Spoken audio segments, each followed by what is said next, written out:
더 이상 정부에게 뭘 갖다 요구한다는 것은 저는 아니라고 생각합니다. 다른 나라에 비해서 굉장한 특권을 누리고 있어요, 사실은. 다른 말로 해서 국민의 희생 위에서 노조가 특권을 가지고 있다는 거죠. 안녕하십니까, 전성철입니다. 오늘 저는 어제 널리 보도된 우리 문 대통령과 우리 노조, 양대 노조의 위원장들과의 간의 미팅에 대해서 좀 한 말씀 드리고자 합니다. 한마디로 그날 미팅에서 양대 노조 위원장들은 또 여러 가지 요구 사항을 사실은 쏟아낸 모양입니다. 무슨 전교조 문제부터 시작해서 개방형 병원, 투자 개방형 병원에까지 해서 대여섯 가지의 요구 조건을 내건 것 같은데요. 저는 한마디로 말씀드려서 우리 노조가 이제 현재 우리나라 이 상황에서 더 이상 정부에게 뭘 갖다 요구한다는 것은 저는 아니라고 생각합니다. 무엇보다도 국가 이익을 이제 우리가 생각해야 되는데, 사실 우리 노조는 우리나라 전체 근로자의 10% 정도밖에 가입하고 있지 않습니다. 예. 절대로 우리나라 일하는 사람들의 전체 이익을 대변하는 것이 아닙니다. 특히 대기업에 있는 아주 팔자 좋은 우리 근로자들이 대부분 회원으로 있는 그런 것이 바로 노조입니다. 양대 노조입니다. 근데 이분들이 지금 한마디로 말씀드려서 다른 나라에 비해서 굉장한 특권을 누리고 있어요, 사실은. 근데 그 특권들이 한마디로 국민의 희생을 담보로 누리고 있는 면이 많이 있습니다. 네. 그래서 제가 오늘 말씀드리고자 하는 것은 이분들이 어떤 희생, 국민이 어떤 희생을 하고 있는지, 이 노조의 특권을 갖다가 해주기 위해서 어떤 희생을 하고 있는지 하는 걸 갖다가 제가 좀 말씀을 드리고자 합니다. 우선 큰 이야기부터 좀 할까요? 인류에게 가장 중요한 게 뭡니까? 네. 두 가지죠. 그죠? 하나는 배고프지 않는 거죠. 그죠? 첫째가. 그게 제일 중요하죠. 그 다음에는 배 아프지 않는 거예요. 그죠? 예. 배가 고프지 않아도 아프면 그것도 골치 아프잖아요. 그죠? 이 두 가지가 사실은, 근데, 가장 중요한 이슈인데, 사실은 둘 중에 어느 게 더 중요하냐면 우선 배 고프지 않아야 되잖아요. 그죠? 예. 예. 배 고프지 않으려면 떡을 키워야 돼요. 나라의 떡을 키워야 돼요. 예. 그래서 키우고서 이걸 이제 제대로 분배를 해야 되는데, 제가 오늘 말씀드리고자 하는 것은 어떻게 하면 나라의 떡이 크느냐 하는 거예요. 만일에 우리 노조의 활동들이 나라의 떡을 키우는데 방해가 된다면은, 그건 우리가 심각하게 생각해 봐야 할 이슈가 되겠죠. 근데 그런 면이 있거든요. 오늘 제가 그 이유를 갖다 좀 말씀을 드리겠습니다. 우선, 인류가 사실은 5,000년 어떤 문명된 어떤 역사가 5,000년이라고 한다면 우리는 거의 4,700~800년을 어마어마하게 가난한 정말 종으로 살았어요. 그죠? 여러분 아시잖아요. 그죠? 특권적인 일부의 귀족을 빼놓고는 전부 다 너무너무 가난하고 비참하게 평균 수명이 20도 안 되는 경우가 대부분일 정도로 이렇게 우리는 비참하고 가난하게 살았어요. 그런데 이 지구에 200~300년 전에 정말로 거대한 변화가 생기기 시작했습니다. 그게 소위 말하는 바로 산업혁명이라는 거죠. 제1차 산업혁명. 그 산업혁명의 결과로 사실은 우리가 이렇게 잘 살게 된 거죠. 사실은. 지금 2차, 3차, 4차 산업혁명까지 하고 있잖아요. 그죠? 근데 이 산업혁명이 왜 그때 생겼냐 이거예요. 18세기에. 예. 이상하잖아요. 5,000년 역사 중에서 더 이상 같은 이 두뇌를 가지고 있고 같은 몸을 가지고 있는 인간이 이게 왜 5,000년 중에서 4,700~800년을 그렇게 산업혁명 같은 게 없이 살다가 그때 왜 4차 산업혁명이 생겼냐 하는 게 우리가 정말 관심을 가져야 되겠죠. 인류가 이렇게 잘 살게 된 4차 산업혁명이 생긴 것은 한마디로 말해서 이 지구촌에 그때 비로소 자유가 생겼기 때문입니다. 예. 그 이전에는 귀족에게만은 자유가 있었죠. 그죠? 서민에게는 자유가 없었어요. 예. 그때 18세기 말에, 그죠? 그 불란서 혁명이 일어나고, 그 다음에 영국의 입헌 군주가 제가 이제 안정이 되고 이러면서 자유가 퍼지면서 위대한, 거대한 이 산업혁명이 생겨서 그걸로 인해서 인류가 이렇게 잘 살게 된 거예요. 자유는 왜 떡을 키우는가? 자유를 주면은 사람들이 자기 욕심을 키우게 되거든요.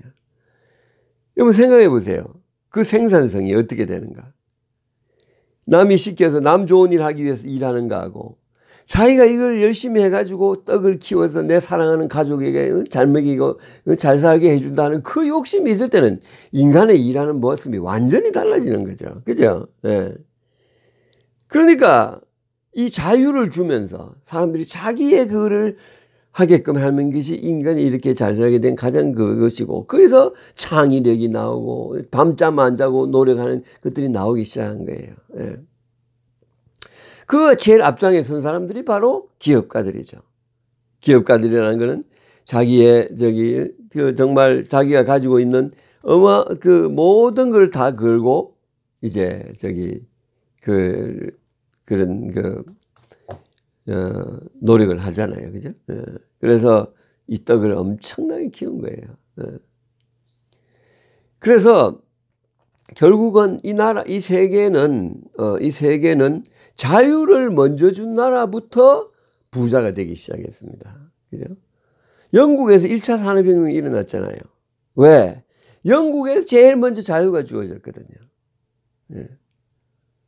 14세기부터 이미 마그나 카르타라는 게 생겨가지고 그때부터 해서 17, 18세기 됐을 때 정말 이 민주주의가 꽃을 피우기 시작하면서 자유가 갔기 때문에 영국에서 그게 됐고, 여러분 한번 생각해 보세요. 지금 선진국이라는 나라들은 전부 다 자유가 있는 나라들입니다. 예. 소련이 그 막강한 핵무기를 가졌지만 결국 선진국이 못 됐잖아요. 그죠? 지금 중국도 선진국이 못 될 거라고들 예측을 해요. 왜? 자유가 이제 시진핑이 황제가 됨으로써 없어졌기 때문에.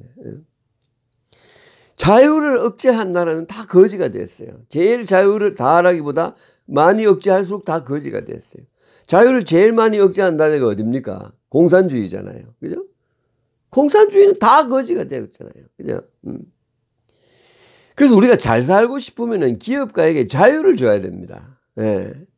기업가가 예뻐서가 아니에요. 예. 우리 모두가 다 부자가 되기 위해서 기업가에게 자유를 줘야 된다는 거예요. 그런데 이 자유를 줘야 되는 분야 중에 제일 중요한 분야가 어디냐면 바로 노동 분야입니다. 예. 노동 분야라는 말은 뭐냐면 노동을 사는 면에 있어서의 자유를 이야기하는 거예요. 예. 즉 노동력을 살 수 있는 자유와 사지 않을 수 있는 자유, 이 두 가지가 노동 분야에 있어서 경제 분야에서 가장 핵심적인 자유인데요. 부자 나라가 된 나라들은 다 이 분야에서 자유를 줬어요. 네. 제가 지금 오늘 왜 자유를 주는 것이 나라의 떡을 키우는지를 한번 제가 말씀을 드릴게요. 네. 정리해고권이라는 것은 노동력을 사지 않을 수 있는 자유죠. 자, 예를 들어서 한번 보십시다. 지금 노동자 10명을 고용해가지고 10원짜리 10개를 일부러 이렇게 극단순화를 시켰습니다. 10원짜리를 10개 만들어 파는 회사가 있다고 치십시다. 근데 중국산 7원짜리가 나왔어요. 그럼 어떻게 되겠습니까? 매출이 줄 거 아니겠어요? 그죠? 7개로 줄었어요. 그러면 3명은 불필요해지잖아요. 그죠? 네. 지금 빨리 원가를 갖다가 이렇게 줄여서 정말 해서 이 7원으로 만들어야 되는데 불필요한 3명까지 데리고서 하려면 7원으로 줄이기가 너무 힘들어지는 거죠. 그죠? 그래서 빨리 이걸 줄일 수 있게 해줘야 되는데 만일에 노동법이나 이런 것이 있어서 줄이는데 시간이 오래 걸리고 어렵게 되면은 시간이 더 걸리면서 이제는 5개까지 줄 거예요. 왜? 7원밖에 안 되니까 사람들이 저쪽으로 자꾸 가는 거죠. 그럼 불필요한 사람이 5명이 생기는 거예요. 그래서 이것이 말이죠. 필요 없을 때 빨리 안 살 수 있게끔 해주는 이것이 너무너무 경쟁력을 지키는데 중요한 거죠. 네. 그래서 그 시간을 놓치면은 결국 도산이 되면 처음에 3명에 대한 동정심 때문에 10명이 다 희생하는 거예요. 그죠? 그래서 이 사지 않을 수 있는 권리를 소위 빨리 제때 허용해 주는 게 너무너무 중요하죠. 그리고 이거는 사회 전체적으로 봤을 때도 굉장히 중요합니다. 예를 들어서 한번 제가 다른 예를 들어 드릴까요? 예를 들어서 근로자 1000명을 고용해가지고 10,000원짜리 로션을 해가지고 100만 명에게 파는 회사가 있었다고 칩시다. 근데 역시 또 경쟁자가 나타나가지고 7,000원에 파는 거예요. 그러면은 7,000원에 팔면은 어떻게 되죠? 고객이 줄 거 아니겠어요? 그죠? 예를 들어서 고객이 그냥 반이 줄어버리는 거예요. 품질이 비싸다고 보면. 그럼 어떻게 됩니까? 여기서는 빨리 반을 줄여야 되잖아요. 그죠? 500명을 정리해고를 해야 되는 거예요. 감축을. 그런데 이 경쟁자가 생김으로 해서 어떤 결과가 났습니까? 우리 소시민들로 소비자를 볼 때는 이 사람들 주머니에는 전부 다 3,000원씩 더 생겼어요. 그죠? 3,000원만큼 더 부자가 됐잖아요. 10,000원 주고 사는 걸 7,000원 주고 사니까. 그러면 이 3,000원을 가지고 사람들이 쓰기 시작할 거라는 거죠. 그죠? 어떤 사람이 안 먹던 한과도 사고, 볼링도 치고, 낚시도 가고, 이러면서 이걸 소비를 하는 거예요. 그죠? 그러면, 볼링장도 그렇고, 한과 많은 데도 있고, 낚시도, 집에도 그렇고, 사람이 더 필요하는 거예요. 그래서 이 실직된 근로자들이 시간이 지나면은 여기 취업을 할 수 있게 되는 거다, 이거죠. 단 조건이 있어요. 이 사람들이 실직한 기간 동안 잘 먹고 살 수 있는 제대로 된 실업급여 제도가 있어야 되죠. 이것만 있으면 50만 명도 더 부자가 되고, 모든 사람들이 다 괜찮아지는 건데, 이거는 일개 회사만 있는 건데, 이게 만일에 수만 개의 회사가 전부 다 이런 식으로 더 경쟁자가 생기면 이걸 더 긴축해서 더 이렇게 경쟁력을 갖추면서 하게 되면 모두가 부자가 되는 그게 되는 거죠. 근데 이거의 근본 조건이 뭡니까? 이 500명을 갖다가 제때 정리해고를 할 수 있어야 된다는 게 조건이에요. 이게 안 되면 결국 이 회사가 아까 보여드린 예대로 1,000명 전체가 이 회사가 문을 닫으니까 다 희생이 되는 그런 결과가 낳게 된다는 거죠. 그래서 제가 자유가 있으면 떡이 큰다는 게 그런 의미입니다. 옛날엔 자유를 주어지면은 이런 경쟁자가 생길 수가 있고, 그 다음에 온갖 다른 누리지 못하는 걸 누릴 수 있게 만드는 이런 것들이 생기는 거죠. 그러면 이번에는 그와 다른 것, 사고 싶을 때 살 수 있는 권리가 주어져야 돼요. 네. 여러분, 우리가 파업이 일어났다고 칠 때, 파업이 일어나기 전에는 협상이 있지 않습니까? 그죠? 그래서 이 근로자와 회사 간에 이제 협상을 하는데, 예를 들어서 근로자는 20,000원 시간당 달라고 그러고, 여기는 15,000원 주겠다고 한다고 칩시다. 이렇게 협상이 잘 안 돼요. 근데 만일에 밖에 17,000원에 일할 용의가 있는 사람들이 있다고 치면은, 이 기업이 이 사람들을 살 수 있게 만들어주면은, 이 사람들이 파업을 일으켰을 때 17,000원짜리 근로자들이 와서 일할 수 있다는 걸 알면은, 이 사람들이 이렇게 무리한 요구를 안 하죠. 그죠? 17,000원에서 조금 더 나간 적당한 17,500원, 18,000원 정도에 빨리 타협이 이루어질 가능성이 높은 거죠. 살 수 있게 만들어 준다면, 이걸 우리가 대체 고용권이라고 그래요. 대체해서 고용할 수 있다는 거예요. 그래서 대체 고용권이 인정되는 나라에서는 파업이 많지가 않아요. 왜? 노조도 기대치가 빤하고, 그렇잖아요. 그렇기 때문에 협상이 되는데 대체 고용권이 없는 나라에서는 이게 오래 가고 그래서 코스트가 너무너무 많이 드는 거예요. 그렇게 대체 고용권이 실시되고 나서 미국의 파업의 수가 6분의 1로 줄었어요. 예를 들어서. 그리고 파업 노동자의 참가자 수는 몇 년 만에 10분의 1로 줄었어요. 그러면서 미국의 항구적인 노사 평화가 왔습니다. 지금 미국까지 큰 나라에서 노사 분규 때문에 뭐 말썽이 없잖아요. 그죠? 네. 자연스럽게 자동적으로 그 노조가 밖에서 같은 값에 일할 사람이 있는데 자기가 무리한 요구를 하지 않게 되는 거예요. 그죠? 그게 페어한 거죠. 네. 근데 불행히도 우리나라는 이 세계에서 제대로 된 나라 중에서 대체 고용권을 실시하고 주지 않고 있는 극소수의 나라에 속합니다. 네. 우리나라에는 그런 제도 자체가 없는 거예요. 그래서 이 정리해고권과 대체 고용권을 갖다가 가진 나라를 우리가 노동시장의 유연성을 가지고 있다고 이야기를 하죠. 예. 그리고 이 유연성을 가지는 게 바로 글로벌 스탠다드예요. 그죠? 한마디로 말해서 자유를 많이 줄 때 떡이 많이 크기 때문에 노조에게 봤을 때는 다소 불편할지 몰라도 이게 나라 전체의 떡을 키우는 데는 그것이 더 좋다고 생각하는 거죠. 글로벌 스탠다드라는 것은 국민을 부유하게 하거나 행복하게 만드는 데 있어서 가장 좋은 제도라고 입증된 것을 이야기하잖아요. 이 노동시장의 유연성은 그렇게 입증이 됐는데 우리나라는 그걸 실천하고 있지 않거든요. 그건 무슨 이야기냐 하면은 우리나라의 노조는 특권을 가지고 있다는 거죠. 특권을.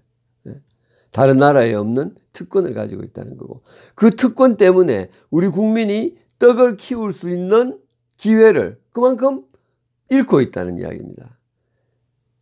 다른 말로 해서 국민의 희생 위에서 노조가 특권을 가지고 있다는 거죠.